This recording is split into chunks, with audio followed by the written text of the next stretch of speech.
우리의 유산, 제국과 세계적인 교회, 조셉 필딩 스미스 회장, 데이비드 오 맥케이 회장이 세상을 떠나자 당시 93세가 다 된 조셉 필딩 스미스 회장이 교회 회장이 되었다. 그는 조셉 F. 스미스 전 교회 회장의 아들이었다. 소년 시절 조셉 필딩 스미스는 주님의 뜻을 알기를 원하여 10살이 되기 전에 몰몬경을 2번이나 읽었으며 걸어 다닐 때도 경전을 가지고 다니면서 읽었다. 무도회장에서도 그가 보이지 않으면 친구들은 건초 저장 창고에서 경전을 읽고 있는 그를 찾아내곤 했다. 후에 그는 이렇게 말했다. 아주 어렸을 적을 돌이켜보면 처음으로 글을 읽을 수 있었을 때부터 이 세상의 다른 어떠한 것보다도 경전을 연구하고 주 예수 그리스도와 선지자 조셉 스미스에 관한 글을 읽고 인간의 구원을 위해 이루어진 사업을 알아보는 데서 더욱 큰 기쁨과 만족을 느꼈습니다.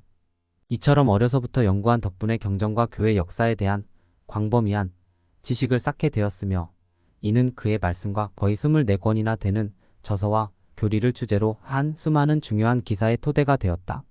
그의 재임 기간 중에 아시아 일본 동경과 아프리카 남아프리카 공화국 요하네스버그의 첫 번째 스테이크가 조직되었다. 교회 회원수가 늘어나자 스미스 회장과 그의 보좌들은 전 세계적으로 지역 지도자들을 훈련시키기 위한 지역 대회를 여는 관례를 시작하여 회원들이 총관리 역원들을 만날 수 있게 되었다. 처음으로 그러한 대회가 열린 곳은 영국의 맨체스터였다. 전 세계 사람들에게 더욱 훌륭하게 봉사하기 위해 보건 담당 선교사들이 부름을 받아 기본적인 건강 원리와 위생 설비를 가르쳤다. 이내 많은 나라에서 200명 이상의 보건 선교사들이 봉사하게 되었다. 1912년 이래 교회에서는 미국 서부 지역에서 고등학교에 인접한 건물에서 열리는 세미나리 공과를 후원했다. 1920년대에는 후기 성도가 많이 다니는 단과 및 종합대학에서 신학연구원 과정이 시작되었다. 1950년대에는 세미나리 새벽반 공과가 캘리포니아 로스앤젤스에서 시작되었으며 얼마 지나지 않아 1800명이 넘는 학생들이 다니게 되었다. 이 사실을 목격한 비회원들은 15에서 18세의 후기 성도들이 종교 학습반에 다니기 위해 일주일에 닷새를 새벽 5시 반에 일어나고 있다는 사실에 놀랐다. 1970년대 초에 가정학습 세미나리 프로그램이 소개되어 전 세계의 후기 성도 학생들은 종교 교육을 받을 수 있었다. 스미스 회장의 관리 기간 동안 세미나리와 대학부 등록수는 극적으로 증가되었다. 1972년 4월 연차 대회에서 스미스 회장은 마지막으로 행한 대중연설에서 이렇게 말했다. 주 예수 그리스도의 복음 이외에는 세상의 온갖 폐악을 치료할 방법이 없습니다. 평화를 희망하며 현실적 영적인 번영과 하나님의 왕국에서 영원히 거할 수 있기를 바라는 것은 회복된 복음 안에서 그리고 그것을 통해서만 찾을 수 있습니다. 우리들 중에 어느 누가 하고 있는 일이라도 복음을 전파하고 지상의 교회와 하나님의 왕국을 건설하는 일만큼 중요한 것은 없습니다. 교회 회장으로 2년 반 동안 봉사한 후에 조셉 필딩 스미스 회장은 그의 딸 집에서 95세를 일기로 조용히 세상을 떠났다. 그는 일평생을 담대하게 주님께 봉사했다. 해롤드 비리 회장 조셉 필딩 스미스 회장이 세상을 떠나고 난 다음 날 12사도 정원회의 선임 회원인 해롤드 비리 회장의 가족은 가정의 밤 시간을 가졌다. 가족 중에서 누군가 그들이 어떻게 하는 것이 가장 도움이 되겠는지 물었다. 참되게 신앙을 지켜라. 내가 너희들에게 가르친 대로 복음에 따라 살거라. 하고 그는 대답했다. 그 메시지는 모든 교회 회원들에게 적용되는 것이다. 교회 회장으로서 가진 첫 기자회견에서 그는 이렇게 말했다. 하나님의 계명을 지키십시오. 이러한 험난한 시대에 개인과 나라의 구원은 그곳에서 찾을 수 있습니다. 해롤드 비리 장로는 1972년 7월 7일에 73세의 나이로 교회 회장이 됨으로써 히버 제이 그랜트 회장 이후 최연소로 회장이 된 사도가 되었다. 그는 교회 복지 프로그램 109쪽 참조를 지도하라는 부름을 받은 1935년 이래로 교회 행정 분야에서 중요한 역할을 맡아 왔다. 그는 또한 교회 프로그램의 단일화와 상호 관련화를 유도한 교회의 프로그램과 교과 과정 검토 작업에서 막중한 역할을 맡았다. 그는 하늘로부터 받은 영감에 신속히 대응하는 깊은 영성의 소유자였다. 리 회장과 그의 보좌들은 멕시코시티에서 열린 두 번째 지역 대회를 관장했다. 이 대회에 모인 교회 회원들은 후기 성도들 가운데 새로운 제1회장단을 가장 먼저 지지한 성도들이 되었다. 리 회장은 모임이 멕시코시티에서 열린 것은 교회를 놀랍게 성장시키는데 도구가 되어온 많은 사람들의 훌륭한 노고를 인식하고 치하하기 위해서 라고 설명했다. 멕시코와 중앙아메리카에 사는 성도들에게 멕시코시티에서 지역 대회가 열리게 될 것이라는 사실이 알려지자 많은 사람들은 그 대회에 참석하기 위한 계획을 세우기 시작했다. 어느 자매는 집집마다 다니며 빨래를 해주겠다고 했다. 5달 동안 그녀는 이웃의 옷을 빨아주고 돈을 모아 대회장에 갈 수 있었으며 모든 모임에 참석했다. 많은 성도들은 모임에 참석하기 위해 일을 하고 돈을 저축했으나 음식을 살 돈이 없어 대회 기간 동안 기꺼이 금식을 하기도 했다. 그처럼 희생을 치룬 성도들은 거대한 영적인 힘을 보상으로 받았다. 어느 회원은 대회가 내 생애에서 가장 훌륭한 경험이 되었다고 말했다. 기자에게 이렇게 말한 사람도 있었다. 우리가 이곳에서 대회 기간 동안에 느꼈던 사랑을 잊기가 쉽지 않을 겁니다. 리 회장은 재임 기간 중에 성지 팔레스타인 지역을 방문했는데 이 경륜의 시대의 교회 회장 자격으로 그곳을 방문한 사람은 그가 처음이었다. 그는 또한 비교적 소규모의 성전들이 곧 건립될 것이며 장차 온 세상에 성전들이 세워지게 될 것이라고 말했다. 1973년의 성탄절 다음날 리 회장은 교회 회장으로서 18개월 정도밖에 봉사하지 못하고 별세했다. 영적인 거인이 그의 영원한 처소로 돌아간 것이다. 스펜서 W. 킴볼 회장.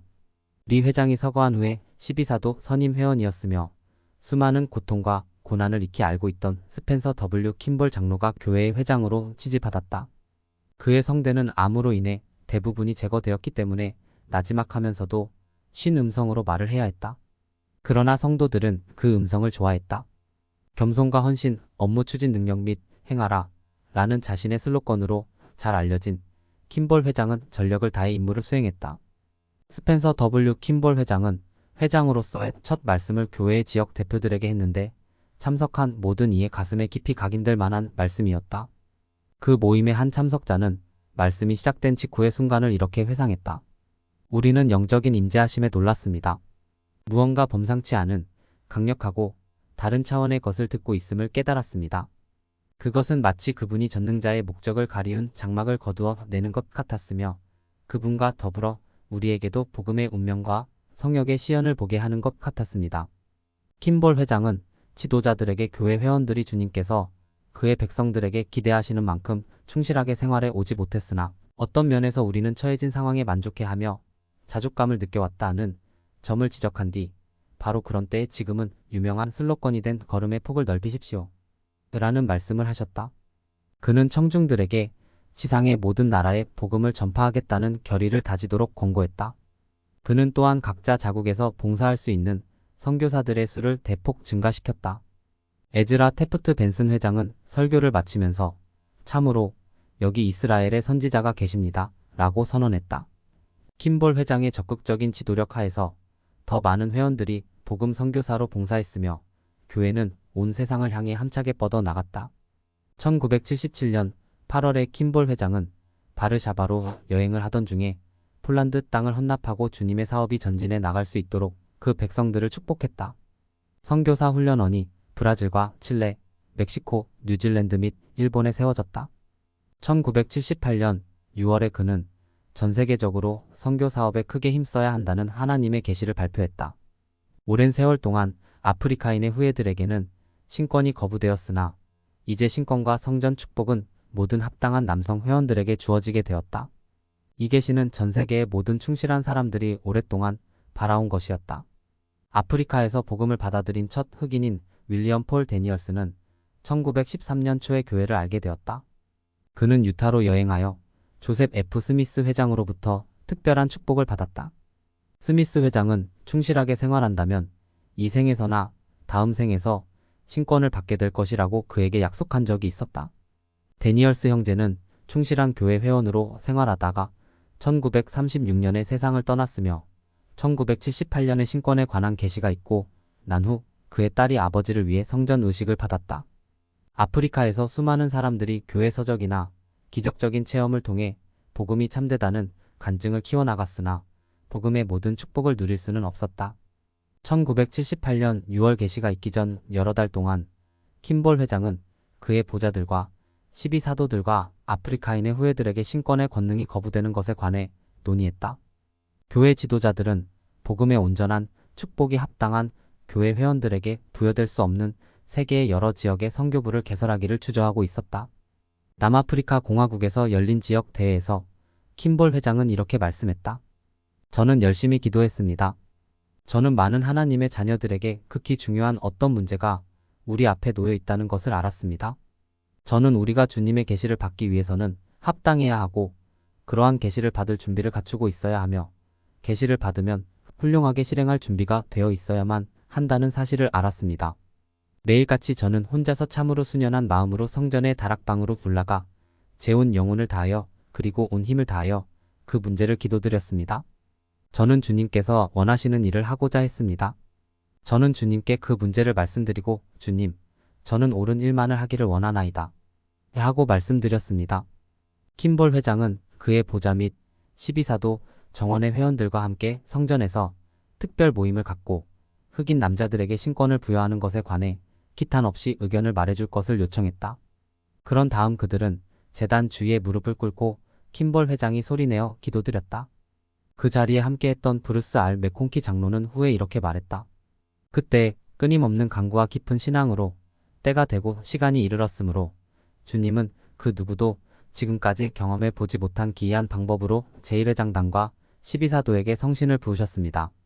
모든 합당한 남자는 신권에 충만한 축복을 받을 수 있는 때가 되었음이 교회의 지도자들에게 밝혀지게 된 것이다. 제1회장단은 1978년 6월 8일자로 신권 지도자들에게 주님께서 교회에 합당한 모든 남자 회원은 인종이나 피부색에 관계없이 신권에 성임될 수 있다고 계시하셨다는 내용의 서한을 보냈다. 1978년 9월 30일에 연차 대회에 모인 성도들은 지도자들이 취한 조치를 만장일치로 지지했다.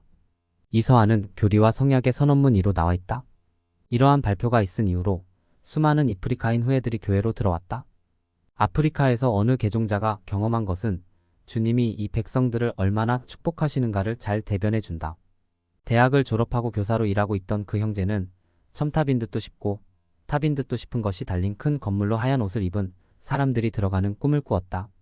후에 그는 여행을 하다가 후기성도 예배당을 보고는 이 교회가 그의 꿈과 어느 정도 관계가 있는 것으로 느껴 그 교회의 1호 예배에 참석했다. 모임이 끝난 후에 선교부장의 부인이 그에게 소책자를 보여주었다. 그것을 펼쳐본 그는 솔트레이크 성전 사진을 보았는데 그 성전은 바로 꿈에서 본 건물이었다. 후에 그는 이렇게 말했다. 저도 모르는 사이에 울고 있었습니다. 그 느낌은 도저히 표현할 수 없는 것입니다. 제 자신이 모든 구속에서 풀려난 것입니다. 전부터 자주 다니던 곳에 간 기분이었습니다. 이제야 집에 돌아온 것입니다. 킴볼 회장의 재임 기간 동안 70인 제1정원회가 재조직되었으며 3시간으로 통합된 일요일 모임 일정이 시행되었고 성전이 빠른 속도로 건립되었다.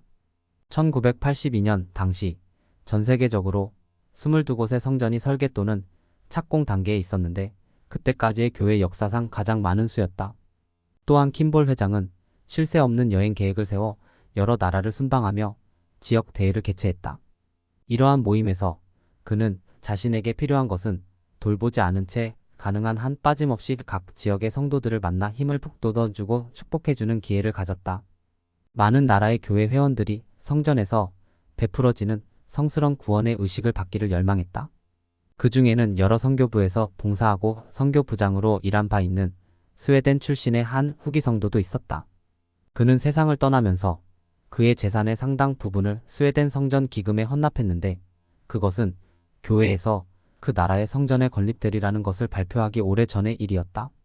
킴볼 회장이 성전 건립을 발표했을 때 그가 헌납한 기금의 이자가 발생하여 상당한 액수가 되었다. 성전이 헌납된 직후 생전에 엔다우먼트를 받았던 이 충실한 형제는 돈을 바쳐서 성전 건립에 도움을 주었던 바로 그 성전에서 그의 부모에게 임봉되었다. 싱가포르의 어느 부부는 가족을 성전으로 데리고 가서 임봉을 받고 성전 축복을 받기로 결심하고 필요한 경비를 마련하기 위해 많은 것을 희생한 끝에 성전에 갈 수 있었다. 그들은 예전에 그들을 가르쳐 주었던 선교사의 집에 머물렀다. 식품점에 들른 동안 그 자매는 남편과 선교사와 떨어지게 되었다. 그들이 그녀를 찾았을 때 그녀는 샴푸병 하나를 들고 울고 있었다. 그녀는 성전에 가기 위해 무려 7년간을 샴푸 한 번 써보지 못한 희생까지 한 것이 슬퍼서 울었다고 설명했다. 그녀는 주님의 집에서 의식을 받음으로써 가족이 함께 영원히 결합하게 된 것을 알게 된 지금 자신의 희생이 쉽지는 않았지만 그리 크지도 않았다고 생각하고 있다.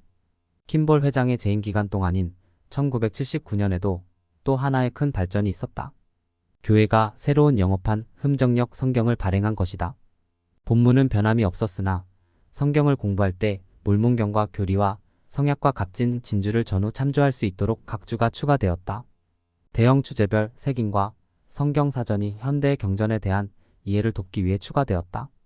이 판에는 각 장마다 새로운 머리말이 들어갔으며 흠정역에 대한 조셉 스미스의 영감력에서 발췌한 것이 포함되었다. 1981년에는 몰몬경, 교리와 성약, 값진 진주를 새롭게 합본한 경전이 발행되었다. 여기에는 새로운 체계를 갖춘 각주와 장과 편에 대한 새로운 머리말, 지도 및 색인이 포함되었다. 이때쯤 해서 교회는 또한 다른 여러 나라 말로 말일의 경전을 번역하는 일에 박차를 가하게 되었다. 킴볼 회장은 몸소 모범을 보이고 또한 가르침으로써 교회 회원들에게 그들이 하는 모든 일에서 최선을 다할 것을 촉구했다. 브리감 영 대학교 설립 100주년을 기념하는 자리에서 그는 나는 이 대학과 교회 교육기구에서 드라마, 문학, 조각, 미술, 과학 및 모든 학문 분야에서 눈부신 스타들이 나오게 되기를 소망하며 바랍니다. 하고 치사했다. 그는 또한 후기 성도 화가들이 회복된 복음의 이야기를 강력하고도 설득력 있게 들려주기를 소망함을 피력한 적도 있었다. 킴볼 회장은 바쁜 일정에도 불구하고 항상 다른 사람들에게 사랑과 봉사하는 마음으로 대했다. 그는 남북 아메리카의 원주민들과 폴리네시아 제도의 주민들에게 각별한 정감을 지니고 있었으며 그들을 돕기 위한 각종 사업에 많은 시간을 보냈다. 그는 조지 엘버트 스미스 회장으로부터 그들을 돌보라는 가르침을 받은 일도 있었으므로 교회의 회장으로서 그는 12사도 정원회의 회원들에게 복음 전도를 위해 중남미의 여러 나라를 헌납 또는 재헌납하는 일을 맡겼다. 그 이후로 중남미 지역에서 수십만의 백성들이 복음의 축복을 받을 수 있었다. 모든 사람을 사랑하는 그의 인품을 그대로 나타내주는 사건이 하나 있었다. 혼잡한 비행장에서 날씨 때문에 오도 가도 못하던 한 젊은 아기 어머니가 2살 난 딸과 함께 줄 뒤쪽에 서서 목적지로 향하는 비행기를 타려고 애쓰고 있었다. 그녀는 임신 2달째라 어린 아이를 안지 말라는 의사의 지시가 있었기 때문에 어린 딸을 바닥에 내려놓고 있었는데 이 아이는 배고픔에 지쳐 울고 있었다. 어느 누구도 선뜻 이들을 도와주려 하지 않았으며 심지어 아이를 울게 내버려 둔다고 비난하는 사람들조차 있었다. 그런데 그녀는 후에 이렇게 말했다. 어떤 신사분이 우리에게 와서 친절한 어조로 도와드릴까요? 하고 물었습니다. 저는 안도의 한숨을 내쉬며 그의 제의를 받아들였습니다. 그는 차가운 공항 바닥에서 울고 있는 어린 딸아이를 안아 올려 포근히 감싸고 등을 토닥거려 주었습니다. 그는 딸 아이에게 껌을 씹을 수 있느냐고 물었습니다. 딸아이가 진정하자 그는 아이를 그대로 안고서 제일 앞에 서 있는 사람들에게 다가가 제가 처한 상황을 설명하고 도움을 구했습니다. 그들은 동의를 하는 듯이 보였으며 그는 다시 앞에 있는 비행기표 확인대로 가서 직원에게 자초지종을 설명하고 곧 떠나게 되어 있는 비행기 좌석을 마련해 주었습니다. 그는 저를 의자로 데리고 가 제가 완전히 평정을 되찾을 때까지 이야기를 나누어 주었습니다. 일주일 후에 저는 스펜서 W. 킴볼 사도의 사진을 보았는데 그가 바로 비행장에서 처음 보았던 그 분임을 알아차릴 수 있었습니다. 킴볼 회장은 운명하기 전 몇 달 동안 건강이 심각하게 악화되어 고통을 받았으나 그는 고통 속에서도 항상 인내와 오래 참음과 근면의 모범을 보여주었다. 그는 교회의 회장으로 12년 동안 봉사하고 1985년 11월 5일에 별세했다.